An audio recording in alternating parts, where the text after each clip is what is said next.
پر حضرت مولانا نانوتی کو انگریز گرفتار کرنے کے لیے آئے تو 3 دن روپوش ہو کر باہر نکل گئے۔ لوگوں نے کہا حضرت آپ 3 دن کے بعد باہر نکل آئے، ابھی تو آپ پر وارنٹ باقی ہے، انگریز آپ کو پھانسی دے دے گا۔ حضرت نانوتی نے عجیب بات بیان فرمایا کہ 3 دن بھی میں گرفتاری کے خوف سے نہیں چھپا تھا، مجھے جان کا کوئی خطرہ نہیں، مجھے جان کی کوئی پرواہ نہیں، اس کا کوئی غم نہیں کہ انگریز پکڑے یا پھانسی دے دے، اب میں ہرگز روپوش نہیں ہو سکتا۔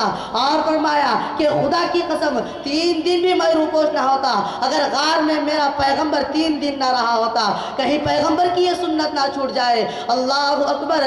کیا عشق تھا رسول کا، کیا جذبہ تھا اتباع سنت کا، کیا شوق تھا تقلید پیغمبر کا۔ مسلمانوں ذرا سوچو تو صحیح، آخر وہ کون سی محبت تھی حضور کی جس نے مولانا نانوتی کو نبی کا دیوانہ بنا دیا تھا۔ وہ قاسم نانوتی حضور کی شان میں مدینہ منورہ میں عجیب اشعار کہتا ہے۔ حضور کے روضے کے باہر کھڑے ہیں، کسی نے کہا اندر نہیں جاتے، فرمایا ابھی اندر جانے کی اجازت نہیں ہے، اور جب اندر گئے تو مسکراتے ہوئے باہر آئے۔ کسی نے پوچھا کیا ہوا، فرمایا میرے آقا کا تو مجھ پہ اتنا کرم تھا، میرے آقا کا تو مجھ پہ اتنا کرم تھا کہ بھر دیا دامن پھیلانے سے پہلے۔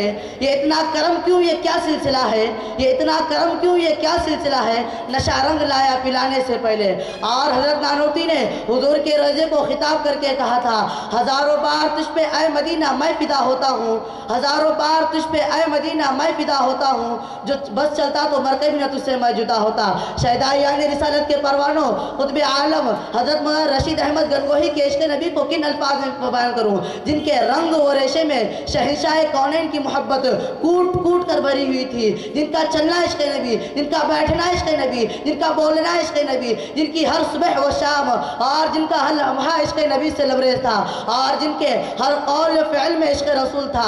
چنانچہ شیخ الاسلام حضرت مولانا سید حسین احمد مدنی کا بیان ہے، فرماتے ہیں کہ جب میں مدینہ منورہ سے واپسی پر گنگو حضرت مولانا رشید احمد گنگوہی کی خدمت میں پہنچا، حضرت نے خیریت و عافیت کے بعد پہلا سوال کیا کیا کچھ حجرہ شریفہ کا غبار بھی لائے ہو؟ ہائے ہائے، کسے معلوم اس جملے میں کس قدر بے قراری چھپی ہوئی ہے۔ اور جب حجرہ شریفہ کا غبار زمزم اور کھجوریں پیش کی گئی تو آپ نے غبار کو سرمے میں ڈلوا دیا، اور جب مدینے کی کھجوریں تقسیم کی گئی تو فرمانے لگے کھجوروں کی گٹلیوں کو زمین پر مت گراؤ، یہ کھجوریں بہت برکت والی ہے۔ ان تمام گٹلیوں کو ہاؤن دستے میں کٹوا کر رکھ لیا، صبح اٹھ کر روزانہ اس میں سے ایک چٹکی پھانک لیا کرتے۔ کسی نے کہا حضرت گٹلیوں کے اس برادے سے میں کیا رکھا ہے؟ فرمانے لگے تم گٹلیوں کی بات کرتے ہو، میرا عقیدہ یہ ہے کہ خدا نے مدینے کی مٹی میں بھی شفا رکھی ہے، اللہ تعالیٰ ان کی قبر پر سینکڑوں رحمتیں نازل کرے۔ ایک مرتبہ مولانا رشید احمد گنگوہی حدیث کا درس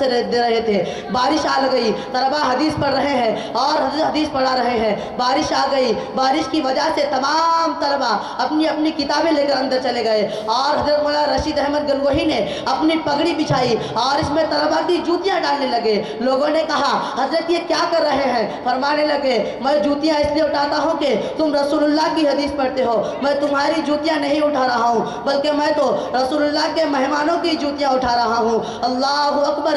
یہ ہے عشق رسول، یہ ہے عشق نبی، یہ ہے نبی کی محبت، یہ ہے نبی سے پیار کرنا، یہ ہے علماء دیوبند عشق رسول۔ عشق رسول کا سبق علماء دیوبند کی جماعت نے دنیا کو دیا۔ اگر قاسم نانوتی اور رشید احمد گنگوہی کا قافلہ ہندوستان کی سرزمین پر نہ ہوتا تو خدا کی قسم عشق رسول کا معنی سمجھانے والا کوئی نہ ہوتا۔ میرے عزیز دوستو، حضرت مولانا الیاس قادھلوی جیسا عاشق رسول کون ہوگا؟ وہ تبلیغی جماعت کا بانی تھا، تبلیغی جماعت کا آدمی تھا، وہ رسول اللہ کی سنتوں کا عاشق تھا، دبلا پتلا، انتہائی عاجزی و انکساری والا۔ جب تبلیغی جماعت کے پہلے پیغام کو لے کر پانی پت پہنچا، لوگوں نے ان کو تھپڑ مارے، وہ گر گیا، ہوش آیا تو کہنے لگے لوگوں ایک دفعہ مسجد جانا ہوگا، وہاں جا کر نبی کی بات سننی ہوگی۔ انہوں نے تھپڑ کھائے، مارے کیوں کھائے؟ اس لیے نہیں کہ وہ بہت کمزور ہو گیا تھا، اس لیے نہیں کہ بے یار و مددگار تھا، مارے اس لیے کھائے کہ کملی والے نے طائف کی گلیوں میں مارے کھائی تھی۔ اگر کملی والے طائف کی گلیوں میں لوگوں کے تھپڑ نہ کھاتے تو خدا کی قسم الیاس کبھی بھی لوگوں کے تھپڑ نہ کھاتا۔ وہ تو رسول اللہ کی سنت پر چلتا تھا۔